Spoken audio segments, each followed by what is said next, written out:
आत्मा का मस्सा है खुदावन, जो तेरे लोगों के मुंह से, उनकी जिंदगियों से बहता है खुदावन।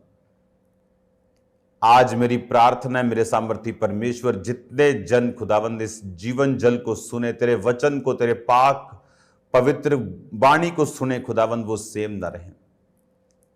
बाइबल कहती है तूने एक नया धर्म बनाने के लिए अपना जान, अपनी जीवन को कुर्बान नहीं किया। आप धरती पर इंसान को बचाने के लिए आए, ना कि एक नया धर्म बनाने के लिए। आज इंसान लड़ता है अपने धर्म के लिए, लेकिन बाइबल कहती है तुम एक नया धर्म प्रचार करने के लिए नहीं, बल्कि धार्मिकता को प्रचार करने के लिए चुने गए हो। आज तेरे वचन का हम प्रचार करें खुदावन, और तेरे वचन इनकी जिंदगियों में काम करें, और ये उद्धार की और क्रूस की और साल्वेशन की ओर बढ़ें खुदावन। जितने बीमार हैं वो चंगे हों खुदावन, जितने शैतान के बंधनों के नीचे इन वचनों के द्वारा वो छुड़ाए जाएं।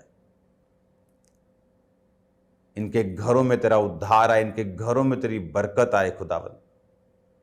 तूने कहा मैं अकाल के समय में हंसमुख रखूंगा। मैं जानता हूं खुदावन, जितने मसीह में हैं, मसीह की रोशनी में हैं, ये अकालों में, ये बाढ़ों में वो हंसमुख रहेंगे, दूसरों की मदद करेंगे, तेरे पवित्र वचन को फैलाते जाएंगे। प्रभु यीशु मसीह, इस समय को मैं आपके हाथों में सौंपता हूं। प्रभु यीशु मसीह के पवित्र और सामर्थी नाम में मैं मांगता हूं, आमीन, आमीन, आमीन। Hallelujah. God bless you all. आप सेम नहीं है यीशु मसीह के नाम में। मेरा बिलीव है कि आज आप जो कुछ भी वचन सुनेंगे, ये आपकी लाइफ को सेम नहीं रहने देगा। बाइबल कहती परमेश्वर अपने वचन के जरिए से ही अपने दिल के बारे में, अपने हार्ट, अपने नेचर, अपने स्वभाव के बारे में आपको बता सकता है। नहीं तो बाइबल में जो घटनाएं 5000 साल पहले, हजारों साल पहले की हैं, उनको लिखने का कोई भी मकसद नहीं है, अगर परमेश्वर नहीं चाहता कि हम उन घटनाओं से सीखें कि परमेश्वर कब कब बाइबल में आनंदित हुआ, कब कब वो खुश हुआ, कब कब परमेश्वर ने हमें बरकत दी, कब कब परमेश्वर नाराज हुआ, ताकि हम पवित्र वचनों को सीख सकें। और जैसे ही हमें परमेश्वर के वचनों की समझ आती है, जैसे जब मैं परमेश्वर में नया था 2004 में 5 में, तो मुझे यही लगता कि परमेश्वर मुझसे क्या इतना प्यार करता है। तो मुझे बार बार समझाया जाता था वचन के जरिए, काउंसलिंग के जरिए, कि प्रभु तुझसे बहुत प्यार करता है, आने वाले समय में ऐसा होगा। तू मुझे शीशे के सामने खड़े होकर बोलते, बोल तू परमेश्वर का दास है, बोल तू परमेश्वर में कंप्लीट है। इस तरह के वचनों को अंगीकार करना, शीशे के सामने खड़ा होकर, मुझे यकीन नहीं होता था कि जो मैं कह रहा हूं वो पूरा होगा, और परमेश्वर सचमुच मुझसे प्यार करता है। हालेलुया। आज हम परमेश्वर के वचन को सीखेंगे, और आज बड़े ध्यान से आपको वचनों को सीखना है। ये उस समय की बात है जब बाइबल कहती है कि इसहाक के जब 2 बेटे पैदा हुए, एसाव और याकूब। और जब ये 2 जुड़वा इसहाक के शादी के 20 साल बाद पैदा हुए रिबिका से, और रिबिका जो एक आत्मिक औरत थी, क्योंकि जैसे ही अब्राहम के नौकर ने उसे बताया था कि अब्राहम के एक बेटा है इसहाक, और अब्राहम ने मुझे शपथ खिलाकर, सौगंध खिलाकर भेजा है कि तू इस देश से कोई लड़की मेरे बेटे के लिए नहीं लेगा जो परमेश्वर को नहीं जानती, लेकिन तू मेरे ही देश की लड़की को जाकर लेके आएगा, और अगर वो आने से मना कर दे तो तू मेरी इस शपथ से छूट जाएगा। बाइबल कहती वो वहां पे गया और एक कुएं के पास बैठा और परमेश्वर से बात करने लगा कि प्रभु, और उसके पास 10 ऊंट थे, और ऊंट मतलब कि एक बार में कितने लीटर पानी, कितने मन पानी वो पी सकते हैं, आप ये जानते हैं। तो वो परमेश्वर से क्या बोलने लगा कि परमेश्वर, अगर तूने ही मुझे यहां भेजा है, तो जो लड़की यहां आएगी और मैं उसे बोलूंगा कि मुझे पानी पिला, तो वो अगर मुझसे ये कहेगी कि मैं तुझे पानी पिलाकर तेरे 10 ऊंटों को भी पानी पिलाऊंगी, तो वही होगी जो तूने अपने दास इसहाक के लिए चुनी है। बाइबल कहती तभी रिबिका वहां पे आई और उसने जब उससे पानी मांगा कि मुझे पानी पिला, और रिबिका ने अपने उस जो जहां से जिस कुएं से वो पानी जिस जिस जिस मटके में उसने भरा था उस मटके से उसको पानी पिलाने लगी और उसको ये बोला कि तू तू पी ले, उसके बाद मैं तेरे 10 ऊंटों को भी पिलाऊंगी। ये एक शॉकिंग बात थी। इंसान को तो पानी ठीक है पिला दिया, लेकिन 10 ऊंटों को भी पिलाऊंगी, तो ये इम्पॉसिबल था ऐसा लड़की का किसी अनजान व्यक्ति को 10 ऊंटों के साथ बोलना कि अब वो लगातार अगले 2 घंटे पानी पिलाएगी उनको। तो ये परमेश्वर की निशानी थी उसको। और बाइबल कहती जब वो उसके घर पे गया, उसने सारा वो स्टोरी बताई और उसके घर वाले पर उससे बोले कि हम ना तो तुझसे भला कह सकते हैं ना तो बुरा कह सकते हैं, अगर यहोवा ने तुझको भेजा है। अगले दिन वो उसको लेकर इसहाक के पास गया, वो इसहाक की पत्नी हुई और वो 20 साल बांझ रहे। ये जानते हुए भी रिबिका को परमेश्वर ने भेजा है। इसहाक 20 साल अपने बेटे अपने वंश की वेट करता रहा।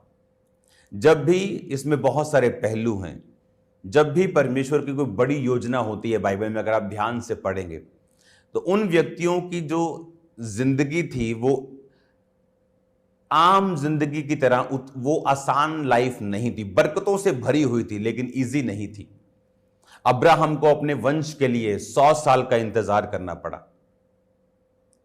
क्योंकि परमेश्वर ने कहा था जो तेरा निज वंश होगा उसी को मैं आगे लेके जाऊंगा और अपनी प्रतिज्ञाओं को उसी वंश से पूरा करूंगा।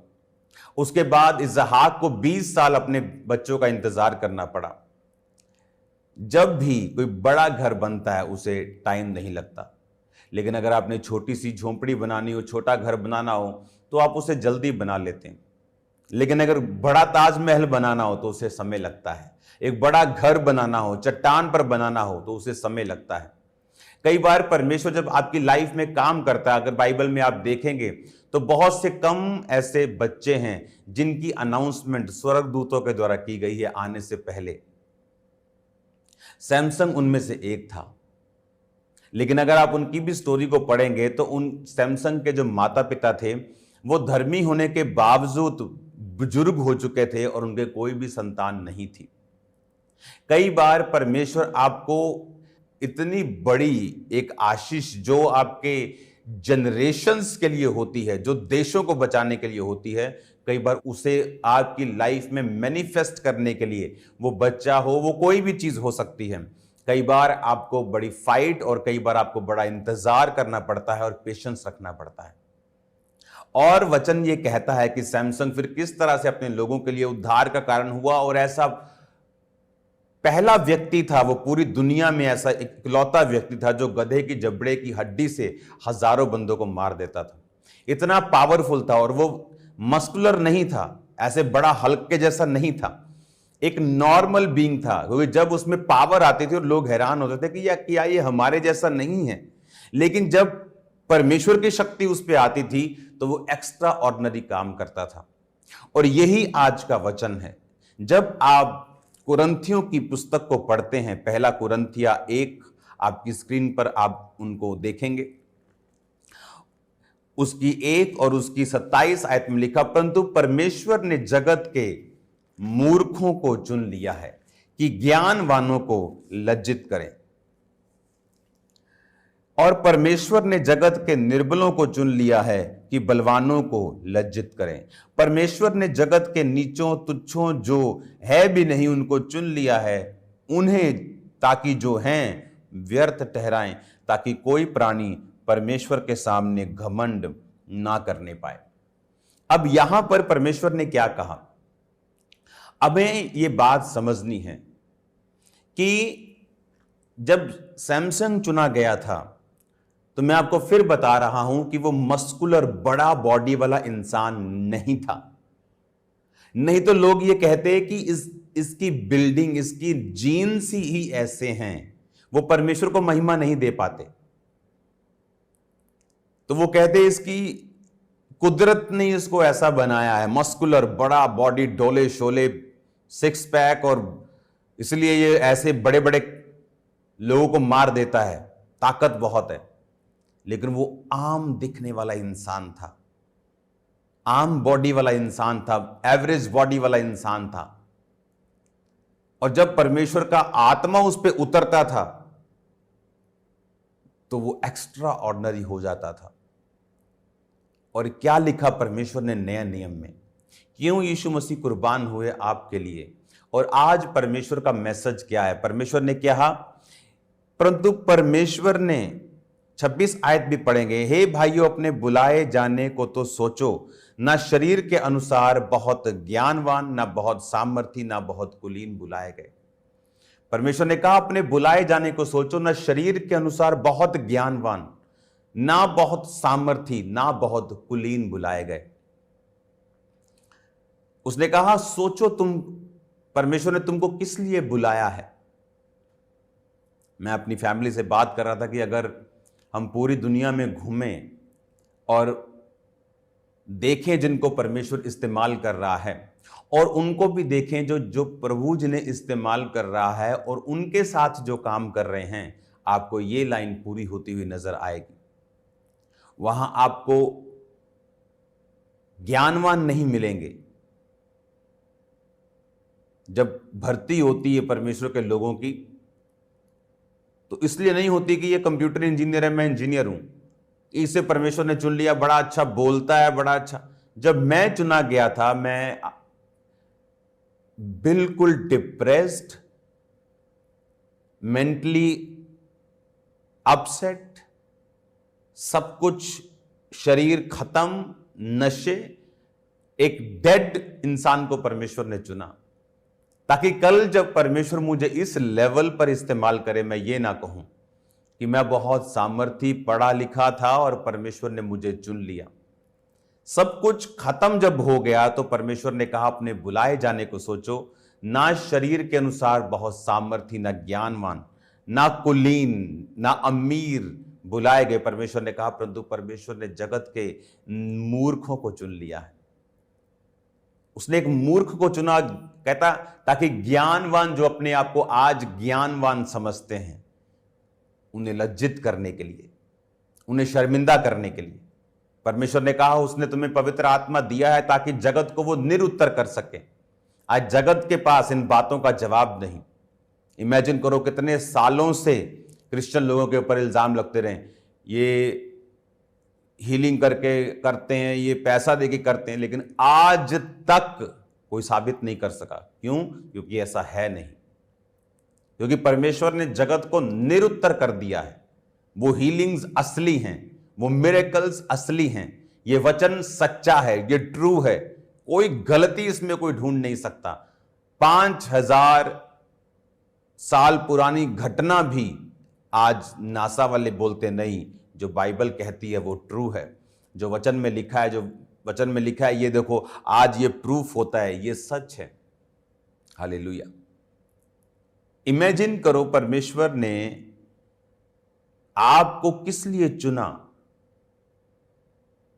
उस मकसद को जो सैमसंग चुना गया था, किस लिए?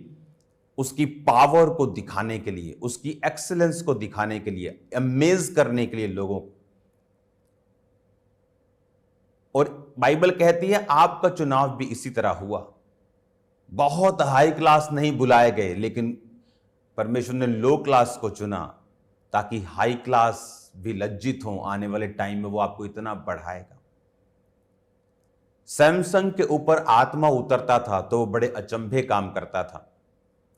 पुराना नियम में जो थोड़ी बरकत का समय था, किसी किसी पे पवित्र आत्मा उतरता था, किसी किसी से प्रभु बात करता था, किसी किसी के ऊपर भविष्यवाणी उतरती थी, आत्मा उतरता था, काम करता था, चला जाता था। लेकिन नए नियम में परमेश्वर ने कहा अब अंत समय में मैं अपना आत्मा सब मनुष्यों के ऊपर उंडेलूंगा। तुम्हारे बेटे और बेटियां, उसने ये नहीं कहा तुम्हारे कुछ बेटे और कुछ बेटियां, उसने कहा तुम्हारे बेटे और बेटियां भविष्यवाणी करेंगी। तुम्हारे दास दासियों पर भी मैं अपनी आत्मा को उंडेलूंगा। क्यों? अब पुराने नियम में जो थोड़ी बरकत होती थी, वचन दुर्लभ था, दर्शन कम मिलता था, किसी किसी पे आत्मा उतरता था। आज नए नियम में परमेश्वर ये चाहता है वो आत्मा सब पे उतरे, वो पवित्र आत्मा का अभिषेक सब जनों के ऊपर आए। वो पवित्र आत्मा की भविष्यवाणियां आप सब लोग करें। आप जानते हैं आजकल जो भविष्यवाणियां चलती हैं ये सब झूठी हैं। ये नाम, ये नंबर, ये सब फेसबुक पे लिखा है, उनके डाटा पे लिखा है। ये क्रेडिट कार्ड के पीछे के 3 नंबर आपके कार्ड पे लिखे जब आप ऑफरिंग करने के लिए जाते हैं। ये गेम्स खेलनी बंद करनी चाहिए इन लोगों को, क्योंकि ये गेम्स इनको फायदा नहीं बल्कि नुकसान करेंगी फ्यूचर में। और परमेश्वर धीरजवंत है, गलत चीजों का जवाब नहीं देता है एकदम से, लेकिन जब देता है तो आपको मालूम है वो कैसे देता है। अब परमेश्वर ने कहा, तुम जिस तरह सैमसंग को मैंने हैरान करने के लिए चुना, तुम भी उसी तरह से चुने गए हो। लेकिन तुम्हें, लोगों को लगता है, एक आम व्यक्ति चुना गया, उसे लगता है मुझसे परमेश्वर क्या करेगा, मैं तो छोटा सा एक आदमी हूं, मैं तो दिहाड़ी करने वाला हूं, मैं तो एक सरकारी कर्मचारी हूं, मैं तो बड़ा बेचारा सा हूं, मेरे पास तो इतनी बुद्धि नहीं है, मैं तो इतना दलेर नहीं हूं। इसीलिए खुदावंद ने कहा, इसीलिए मैंने तुम्हें चुना, ताकि जो अपने आप को कुछ समझते हैं उन्हें शर्मिंदा करने के लिए। उसने छोटों से चोटों को, फिर से पढ़ो, उसने कहा, परंतु परमेश्वर ने 28 आयत, जगत के नीचों को, तुच्छों को, जो नहीं हैं उनको भी चुन लिया, ताकि जो हैं, जो अपने आप को कुछ समझते हैं, उन्हें व्यर्थ ठहराएं। अगर आप ध्यान से इन वचनों को पढ़ेंगे आपको समझ आएगी कि परमेश्वर ने आपको क्यों चुना है। सबसे पहले हमें यह मालूम होना चाहिए कि मैं चुना गया हूं। अगर मैंने जीसस क्राइस्ट पर बिलीव कर लिया है, अगर मैंने बपतिस्मा ले लिया है, अगर मैं परमेश्वर की आत्मा को पा लिया, मैंने उसको अपना उद्धारकर्ता चुन लिया, तो अब परमेश्वर आपके जरिए से इस दुनिया को हैरान करना चाहता है। आपके जरिए से वो बड़े कार्य करना चाहता है, आपको जरिया बनाना चाहता है आपकी फैमिली को ब्लेस करने का। आप अपनी फैमिली के प्रथम होंगे जो वो काम करेंगे जो आपकी पूरी फैमिली, आपका खानदान नहीं कर पाया। आप होंगे जो अपने देशों से दूसरे विदेशों में होंगे, आप होंगे जो बरकतों को पाएंगे, आप होंगे जो नशा नहीं करेंगे। आप, परमेश्वर ने, ये मकसद है आपको चुनने का, ये कारण है परमेश्वर का आपको चुनने का, यही रीजन है परमेश्वर का आपको चुनने का। और इस रीजन को आपको बिलीव करना है, इस पे मेडिटेट करना है, इस रीजन को अपने अंदर स्पिरिट में खाकर इसको लेके जाना है, इसको कण कण में बसाना है कि मुझे परमेश्वर ने उन लोगों को लज्जित करने के लिए चुना है जो अपने आप को कुछ समझते हैं। मुझे बड़े काम करने के लिए चुना है, मुझे कुछ ऐसा परमेश्वर ने बनाने के लिए चुना है कि जो ऑलरेडी बने हुए हैं उन्हें लगे कि हम व्यर्थ हैं। और यही क्रिश्चियनिटी है, वो आपको इतनी हैवी वे में आपको वो ब्लेस करना चाहता है। इसलिए पुराने नियम में वो किसी किसी पे उतरता था, परमेश्वर ने कहा, पर अब नए नियम में जीसस क्राइस्ट के जन्म लेने के बाद, उसके मरने और जी उठने के बाद, जी उठने के 40 दिन बाद, फिर 40 दिन तक फिर प्रीच किया, फिर वो पहाड़ पर 500 लोगों के सामने स्वर्ग पे चला गया। उसके स्वर्ग के जाने के बाद वो कह के गया, यरूशलेम को मत छोड़ना, पिता की प्रतिज्ञा की बाट जोहना। जब वो 500 प्रार्थना करते करते करते कुछ जा रहे थे, वापिस वापिस वापिस लेट हो रहे, प्रभु अब आगे क्या, आगे क्या, 120 रह गए, वो आत्मा उतरा और वो वचन पूरा हुआ, अंत के दिनों में मैं अपना आत्मा सब मनुष्यों के ऊपर उंडेलूंगा। वो पवित्र आत्मा फिर उन पर उतरा और आज वही आत्मा आप पे उतरता है। वही आत्मा मेरे अंदर है, वही आत्मा आपके अंदर है, जो जितना मांगता है, जितना प्यासा है, उसकी प्यास के मुताबिक परमेश्वर उसकी प्यास को बुझाता है। हालेलुया। और वही वचन पूरा हुआ कि अंत के दिनों में मैं अपना आत्मा सब मनुष्यों के ऊपर उंडेलूंगा, सब मनुष्यों के ऊपर, सब प्राणियों के ऊपर। तुम्हारे बेटे बेटियां भविष्यवाणी करेंगे, पुरानी स्वप्न देखेंगे, जवान दर्शन देखेंगे।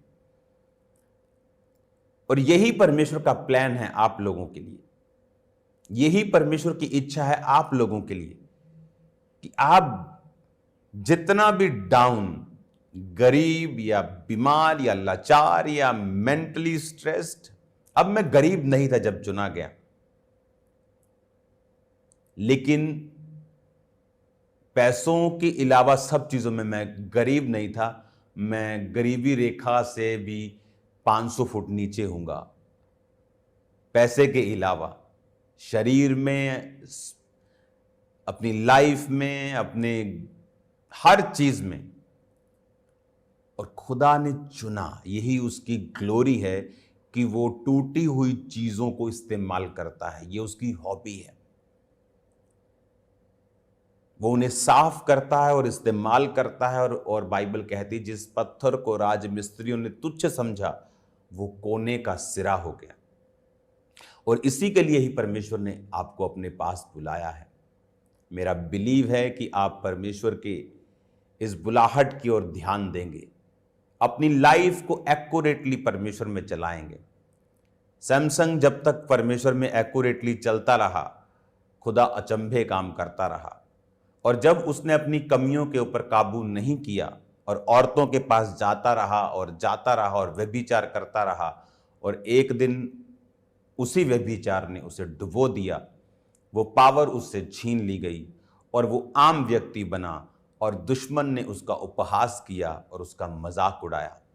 जबकि वो इज्जत लेने के लिए बुलाया गया था, अचंभा काम करने के लिए बुलाया गया था, पर उसके शरीर के कामों ने सब उल्टा कर दिया। बाइबल कहती, जब तुम शरीर के अनुसार चलोगे तो मरोगे, आत्मा के अनुसार चलोगे तो जियोगे। मेरा बिलीव है कि आप शरीर के अनुसार नहीं चलेंगे। आप जीसस क्राइस्ट के उस मैसेज पे बिलीव करेंगे कि आपको अपना क्रॉस उठाना है और उसके पीछे चलना है। तो खुदावंद आपके साथ हों। आज शाम को प्रेयर माउंटेन की आग से भरी हुई प्रेयर्स को करना मत भूलना। आज शाम 8 बजे यूट्यूब पर अपने पड़ोसियों को, अपने रिश्तेदारों को लिंक भेजो कि आज आपको प्रेयर माउंटेन को, प्रेयर्स को करना है। आप सेम नहीं हैं। आप इस वचन को सुनते जाएंगे, इस टीचिंग को लेते जाएंगे, आप रोज शाम को प्रेयर्स करेंगे, आप सेम नहीं रहेंगे। यीशु के नाम में नेवर नेवर नेवर आप सेम नहीं रहेंगे, कभी भी सेम नहीं रहेंगे। मैं आपको बता रहा हूं, ये रिजल्ट आएगा यीशु के नाम में, 100% आएगा। क्योंकि ये डीप टीचिंग्स अगर आप लेते जाएंगे और अगर आप शाम की प्रेयर्स को सुनते जाएंगे, आप सेम नहीं होंगे। हालेलुया। अपने हाथों को उठाओ, थैंक यू जीसस बोलते हुए। खुदा बाप, तेरा पवित्र आत्मा इनकी जिंदगी में बड़े कार्य करे। ये वचन इनकी जिंदगी में 100 गुना फलों को लेके आए। और आज जितने लोग पहली बार इस वचन को सुन रहे हैं और आप चाहते हैं कि प्रभु यीशु मसीह आपके जीवन में आए और आपको छुड़ाएं सब बीमारियों से, सब कलेशों से, सब इस संसार के दुखों से, तो अपने हाथों को उठाकर मेरे पीछे बोलें, प्रभु यीशु मसीह मुझे क्षमा करें, मेरे जीवन में आए। मैं विश्वास करता हूँ आप मेरे लिए मारे गए, गाड़े गए और तीसरे दिन मुर्दों में से जी उठे। आप मेरे उद्धार करता हैं, मुझे रिजेक्ट ना करें, क्योंकि मैंने सुना है कि आप पापियों को मारते नहीं बल्कि उनके पाप को मारकर उन्हें अपना बेटा बनाकर शुद्ध साफ कर कर उनके जीवन में रहते हैं। मेरे जीवन में आएँ और रहें, मुझे अपनी संतान होने का अधिकार दें, क्योंकि आप मेरे उद्धारकर्ता और मेरे परमेश्वर हैं।